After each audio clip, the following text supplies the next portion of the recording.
Good morning students. आज हम आपको व्यवसायिक सांख्यिकी के अंतर्गत आज का चैप्टर्स के अंतर्गत एक पॉइंट्स है मेजर्स ऑफ डिस्पर्सन। हिंदी में क्या कहेंगे? अपकिरण माप। अपकिरण माप में आज हम आपको बताएंगे क्वार्टाइल डिविएशन। क्वार्टाइल डिविएशन कैसे निकाला जाता है वो मैं आपको बताऊंगा। इंडिविजुअल सीरीज और डिस्क्रीट सीरीज के अंतर्गत क्वार्टाइल डिविएशन कैसे निकाला जाता है मैं वो आपको बताऊंगा। तो क्वेश्चंस क्या दिया हुआ है? निम्न समंकों से चतुर्थ विचलन तथा चतुर्थ विचलन गुणांक ज्ञात करो। तो चतुर्थ विचलन क्या है? क्वार्टाइल डिविएशन एंड कोफिशिएंट, इसमें हमें ज्ञात करना है। तो इसमें हमें ज्ञात करना है, हम इसमें दिया हुआ है, डाटा दिए हुए हैं जैसे 5, 10, 15, 20, 25, 30, 35। इस तरह से अगर ये डाटा दिए हुए हैं तो ये हम समझ लेंगे ये कौन सी सीरीज है, ये इंडिविजुअल सीरीज है। तो इंडिविजुअल सीरीज में इसमें क्वार्टाइल 1, क्वार्टाइल 3, क्यूडी और कोफिशिएंट ऑफ क्यूडी कैसे निकालेंगे वो मैं आपको बता रहा हूं। तो quartile number is equal to n+1/4 the items. n+1/4 the items, ये फार्मूला दिया हुआ है। इस फार्मूले के आधार पर हम कैसे लगाएंगे? इज इक्वल टू n क्या है? n जो है n नंबर्स है, जो हमारे ये पद है उनके ये n का मतलब होता है नंबर। हमारे ये कितने पद हैं? 1, 2, 3, 4, 5, 6, 7। n इज इक्वल टू हमारा यहाँ पे क्या होगा? n इज इक्वल टू होगा 7। ठीक है, तो quartile number is equal to n+1/4 the item. n की हमारे यहाँ पे कितना नंबर्स आए हैं तो हमने यहाँ पे 7 लिख दिया, प्लस 1 लिए तो हमने इसको 1 लिख दिया, अपॉन 4 ये दिया हुआ। तो हमने 7 में +1 ऐड किया तो यहाँ 8 आ गया, अपॉन 4। अब 4 को हम जब 8 में डिवाइड करेंगे तो यहाँ पे क्या आ जाएगा? कितने बार जाएगा? 2 बार डिवाइड करने पे जाएगा। ठीक है, तो जो ये निकल के आएगा ये क्या होगा? सेकेंड आइटम आएगा। ये कौन सा आइटम आ रहा है? Second item. अब ये जब सेकेंड आइटम आ रहा है तो इसमें ये हमारे क्या, ये डाटा दिए हुए हैं। तो अब सेकेंड मतलब दूसरा पद हमारा यहाँ पे कौन सा आया? 10। जो ये 10 होगा तो ये हमारा क्या होगा? 10 होगा, यही हमारा क्वार्टाइल 1 होगा। तो हमने इसको यहाँ पे किस तरह लिखा है? Value of second item. ये हमारा यहाँ पे क्या निकल के आया है? सेकेंड आइटम निकल के आया। यहाँ पे सेकेंड आइटम कितना दिया हुआ है? 10 दिया। तो अब ये पे 10 है। क्वार्टाइल इज इक्वल टू 10, ये हमारा क्वार्टाइल 1 निकल के आ गया। अब क्वार्टाइल 3 का क्या फार्मूला है? Quartile 3 number is equal to 3 bracket n+1/4 the items. ये क्वार्टाइल 3 का ये फार्मूला है। तो यहां पे हमने ये लिख दिया 3 लिख दिया। n हमारा यहाँ पे कितना है? 7 + 1/4। ये जो फार्मूले में दिया हुआ है वो हमने इसको फार्मूले में लिख दिया है। ठीक है, फिर इसको आगे कैसे हम यहाँ पे लिखेंगे? 3 मल्टीप्लाई, ये क्या ब्रैकेट अलग हो जाएगा तो यहाँ पे क्या हो जाएगा? मल्टीप्लाई हो जाएगा। 7 + 1 8/4। जब हमने इसको ऐसे किया 4 2 2, इसको जब हमने मल्टीप्लाई किया ये 6 आ गया। ये 6 क्या हमारा? ये आइटम्स है। तो 6 आइटम्स ये है, ये जो हमारा क्या है? 6 आइटम है। Value is equal to 30 items है। तो हमारा 6 क्या? 1 2 3 4 5 6। तो हमारा आंसर क्या होगा? Quartile is equal to 30। ये हमारा क्या निकल के आया? क्वार्टाइल 3 निकल गया। तो क्वार्टाइल 1 ये निकल के आ गया, क्वार्टाइल 3 ये निकल के आ गया। अब हम निकालेंगे क्वार्टाइल डिविएशन, क्यूडी निकालेंगे। क्यूडी निकालने का क्या फार्मूला है? Q3 - Q1/2। यानी कि जो हमारे क्वार्टाइल 3 की वैल्यू हमें जानकारी होनी चाहिए माइनस क्वार्टाइल 1 की वैल्यू हमें जानकारी होनी चाहिए। तो हम ये क्वार्टाइल डिविएशन निकाल लेंगे, यानी कि क्यूडी निकाल लेंगे। तो हमने क्वार्टाइल 3 ये निकाल लिया है, क्वार्टाइल 1 की वैल्यू हमें ये मानी है। तो क्यूडी निकालने में कोई दिक्कत नहीं है। तो कैसे हमने यहाँ पे निकाला है, इज इक्वल टू क्वार्टाइल 3 की वैल्यू कितनी आई है, 3 की 30 आ गई, ये माइनस दिया हुआ है तो हमने यहाँ पे माइनस कर दिया।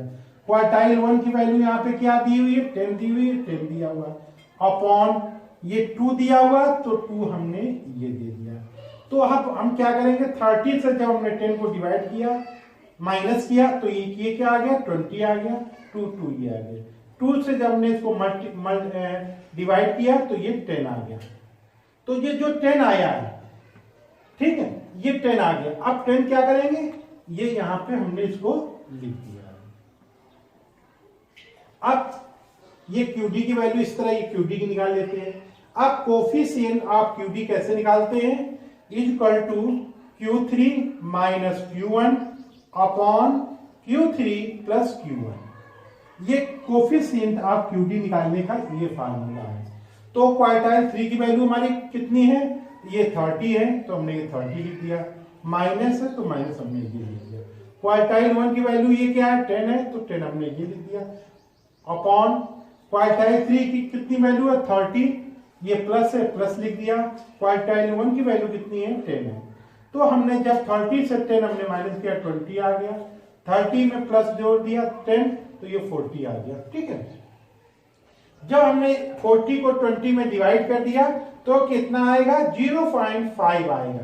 तो ये हमारा क्या निकल के आएगा, कोफिशिएंट ऑफ QD ये निकल के आ जाएगा। तो इस तरह आपने देखा कि क्वार्टाइल 1 कैसे निकाला जाता है, क्वार्टाइल 3 कैसे निकाला जाता है, कोफिशिएंट ऑफ QD कैसे निकालते हैं, और कोफिशिएंट ऑफ QD इस तरह ये निकालना है। ये QD निकालते हैं, ये कोफिशिएंट ऑफ QD इस तरह निकालते हैं। ये कौन सी सीरीज है, इंडिविजुअल सीरीज है। इंडिविजुअल सीरीज में इसमें क्या दी, कैसे हम पहचानेंगे, इसमें आइटम्स दिए हुए हैं, जैसे इसमें डाटा दिए होते हैं 5, 10, 15, 20, 25, 30, 35, 45, 50 इस तरह के अगर दिए हुए हैं तो हम इसको इंडिविजुअल सीरीज के अंतर्गत क्वार्टाइल 1, क्वार्टाइल 3, QD और कोफिशिएंट ऑफ QD इस तरह से हम इस फार्मूले के माध्यम से हम इंडिविजुअल सीरीज में ये लगा सकते हैं। दूसरा सीरीज होती है डिस्क्रीट सीरीज। डिस्क्रीट सीरीज को हिंदी में कहते हैं खंडित श्रेणी। तो इसको हम यहाँ पे कैसे इसको लगाएंगे, पहले हम क्वेश्चन पढ़ लेते हैं। तो इसमें क्वेश्चंस दिया हुआ है, निम्न विवरणों में चतुर्थ विचलन और उसके गुणांक ज्ञात करो, यानी कोई क्वार्टाइल डिविएशन एंड कोफिशिएंट हमें जानकारी करनी है, ठीक है। तो इसमें कैसे होगा, तो इसमें दिया हुआ है x दिया हुआ है और f दिया हुआ है, ठीक है। तो इसमें x क्या है, 30 है, 31 है, 32, 33, 34, 35, 36, 37 एंड 38, ये हमारा x दिया हुआ है, ठीक है। अब f क्या है, 8, 11, 12, 22, 20, 15, 8, 4 और 2, ये इस तरह से ये फ्रीक्वेंसी दी हुई है। अब ये डिस्क्रीट सीरीज है। डिस्क्रीट सीरीज में हम CF निकालते हैं। सबसे पहले हम इसमें CF निकालेंगे। CF कैसे निकालेंगे, तो ये फ्रीक्वेंसी CF कैसे निकालेंगे, कम्युलेटिव फ्रीक्वेंसी सबसे पहले हम ये लिख देंगे, जो यहाँ फ्रीक्वेंसी है 8, ये 8 हमने यहाँ पे लिख दिया। अब उसके बाद किया, 8 में हमने 11 जोड़ा, 19 आ गया, 19 में हमने 17 जोड़ा, 36 आ गया, 36 में 22 जोड़ा, 58 आ गया, 58 में हमने 20 जोड़ा, 78 आ गया, 78 में हमने 15 जोड़ दिया, 93 आ गया, 93 में हमने 8 जोड़ा, 101 आ गया, 108 में हमने 4 जोड़ा, 105 आ गया, 105 में हमने 2 जोड़ा, 107 आ गया। इसमें एक बात और ध्यान रखना है कि फ्रीक्वेंसी का टोटल और CF का टोटल, CF की जो लास्ट डिजिट है, जो लास्ट संख्या आखिरी संख्या है, वो दोनों बराबर आनी चाहिए। जब हमने फ्रीक्वेंसी का टोटल किया n इज इक्वल टू, जब हमने इसका टोटल किया 107 आ गया। तो इसमें लास्ट जो संख्या हमारी जो है डिजिट आई है वो कितनी आई है, 107। तो हमारा फ्रीक्वेंसी का टोटल कितना है, 107। यानी कि जो दोनों संख्याएं हमें जब तक नहीं मिल जाती तब तक कहीं ना कहीं हमें फ्रीक्वेंसी में हमने टोटल में जोड़ने में गलती कर दी है या सीएफ में निकालने में हमने कोई गलती कर दी। तो ये फ्रीक्वेंसी का टोटल और सीएफ की लास्ट जो वैल्यू होती है उसका जो वो होते हैं उसके जो वो दोनों बराबर आनी चाहिए। ठीक है, अब हम फार्मूला लगाते हैं क्वार्टाइल 1 का। ठीक है, क्वार्टाइल 1 का इसमें क्या फार्मूला है, n+1/4। n का मतलब होता है फ्रीक्वेंसी का टोटल। ये फ्रीक्वेंसी का टोटल कितना है 107 प्लस 1/4। जब हमने 107 को प्लस में 1 जोड़ दिया तो यहाँ कितना आ गया 108/4। अब 4 को जब हमने 108 में डिवाइड किया है तो ये कितना आ गया 27। अब ये जो 27 आ गया तो ये जो ये डिजिट है तो ये हम किस में देखेंगे, ये हम सीएफ में देखेंगे। जब हमने ये सीएफ में देखा ये किस संख्या के अंतर्गत आ रही है, ये इसमें तो आएगी नहीं, ये इसमें आएगी। तो ये इसमें आएगी 36 में आएगी। तो जो 36 के सामने होगा x उसकी जो वैल्यू होगी तो यानी कि 1 2 3 यानी कि हमारा जो क्वार्टाइल 1 कितना निकल के आएगा, क्वार्टाइल 1 = 31। तो इस तरह से हमें ये क्वार्टाइल 1 हम जान सकते हैं। यानी कि जो डिवाइड करने पे ये संख्या आएगी, इस संख्या को आने के बाद हम उसको सीएफ में देखते हैं किस संख्या में आ रहा है, 36 में आ रही। जब 36 में आ रही तो इसके हम सामने x में देखेंगे तो इसके जो सामने x का वैल्यू क्या है यहाँ पर 32 दिया। तो इस तरह से क्वार्टाइल 1 हमने ये क्या किया। दूसरा है क्वार्टाइल 3। क्वार्टाइल 3 का क्या फार्मूला है, 3n+1/4 ये है आइटम। ठीक है, तो इसमें हमने इसको कैसे लगाया, तो 3n की वैल्यू हमने आपको बता दिया है 107 + 1 कितना यहाँ हो गया 108/4। अब जब 4 को हमने 108 में डिवाइड किया तो 27 आ गया। अब 27 को हम जब 3 को मल्टीप्लाई करेंगे तो =81 आ जाएगा। अब जो ये 81 आया है तो क्या हम इसको कहाँ देखेंगे, ये सीएफ में देखेंगे। तो 81 हमारा किस में आ रहा है 93 में आ रहा है, क्योंकि ये किस संख्या के अंतर्गत आ रहा है 90। ये इसमें आएगा नहीं क्योंकि ये 78 ये संख्या छोटी हो गई, ये इसके अंतर्गत आए। तो ये कौन से 1 2 3 4 5 6 1 2 3 4 5 6। तो इसके जो सामने वाली जो संख्या क्या होगी यहाँ पे 35। तो हमारा क्वार्टाइल 3 क्या निकल के आएगा, क्वार्टाइल = 35। ये हमारा ये है। अब QD कैसे निकालेंगे, तो इसका क्या फार्मूला है Q3 - Q1/2। यानी कि QD निकालने के लिए हमें क्वार्टाइल 3 की वैल्यू मालूम होनी चाहिए और क्वार्टाइल 1 की अगर वैल्यू मुझे मालूम है तो QD हम निकालेंगे। तो QD की यहाँ पे वैल्यू कितनी निकल के आई है, Q3 की 35 माइनस Q1 की वैल्यू कितनी निकल के आई है Q1 32। अब यहाँ पे 35 - 32 ये 2 ये दिया हुआ है 2 ये। अब हमने जब 35 में 32 को हमने जब डिवाइड किया है तो यहाँ पे क्या निकल गया 3 आ गया और 2 यहाँ पे आ गया।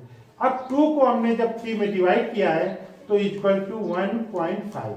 तो ये हमारा क्या निकल के आ गया, ये QD निकल के आ गया। ठीक है, इस तरह से हम ये QD जानकारी करते हैं। लास्ट है कोफिशिएंट ऑफ QD। तो इसका निकालने का क्या फार्मूला है, quartile 3 - quartile 1 upon quartile 3 plus quartile 1। ये इसका फार्मूला है। हमें क्वार्टाइल 3 की वैल्यू मालूम होनी चाहिए और अगर क्वार्टाइल 1 की वैल्यू मालूम होनी चाहिए तभी हम कोफिशिएंट ऑफ QD निकाल सकते हैं। तो हमें यहाँ पे क्वार्टाइल 3 की वैल्यू मालूम है और क्वार्टाइल 1 की वैल्यू मालूम है। क्वार्टाइल 3 की वैल्यू कितनी मालूम है 35 माइनस क्वार्टाइल 1 की वैल्यू कितनी है यहाँ पे 32 प्लस क्वार्टाइल 3 की वैल्यू कितनी है 35, यहाँ प्लस है तो हमने प्लस लिख दिया। क्वार्टाइल 1 की वैल्यू कितनी है 32। तो हमने जब 35 में -32 को डिवाइड किया तो 3 आ गया। अब 35 प्लस 32 इसको हम ऐड कर दें, इसको जोड़ देंगे तो यहाँ पे 67 आ गया। अब जब 67 में 3 को जब डिवाइड करेंगे तो =0.045। तो 045, ये हमारा आंसर निकल के आएगा। ये हमारा आंसर क्या निकल के आएगा, किसका निकल के आएगा, कोफिशिएंट ऑफ क्यूडी। तो आपने देखा क्वार्टाइल डिविएशन के अंतर्गत क्यूडी के इंडिविजुअल सीरीज में हमने आपको क्यूडी निकालना बताया, Q3 निकालने बताया, और क्यूडी कैसे निकाला जाता है वो बताया, कोफिशिएंट ऑफ क्यूडी कैसे निकाला जाता है वो हमने आपको ये बताया। ये इंडिविजुअल सीरीज के अंतर्गत। दूसरी सीरीज है डिस्क्रीट सीरीज। डिस्क्रीट सीरीज के अंतर्गत क्वार्टाइल 1 का क्या फार्मूला है, उसको हमने कैसे निकाला जाता है वो बताया। क्वार्टाइल 3 के अंतर्गत ये इसका फार्मूला है, इसको हम कैसे इसको कैलकुलेट करके निकालेंगे ये बताया। और क्यूडी कैसे इसमें निकाला जाता है, तो इस तरह से ये इसका फार्मूला, वो इस तरह से इसको ये निकाला। और कोफिशिएंट ऑफ क्यूडी कैसे निकालते हैं, तो Q3 minus Q1 upon Q3 plus Q1। तो इस तरह से अगर इसको हम कैलकुलेट कर देते हैं तो इस तरह से 0.045 इस तरह से निकल आता है। तो आज के हमने इस वीडियो में क्वार्टाइल डिविएशन चतुर्थ विचलन, कैसे क्वार्टाइल 1 निकाला जाता है, क्वार्टाइल 3 निकाला जाता है, क्यूडी निकाला जाता है, कोफिशिएंट ऑफ क्यूडी कैसे निकालते हैं, ये मैंने आपको इस वीडियो के माध्यम से इंडिविजुअल सीरीज, डिस्क्रीट सीरीज में किस तरह से सवाल आप लगाएंगे ये हमने आपको इस वीडियो के माध्यम से बताया। नेक्स्ट वीडियो में नए टॉपिक के साथ फिर मिलेंगे, तब तक के लिए नमस्कार।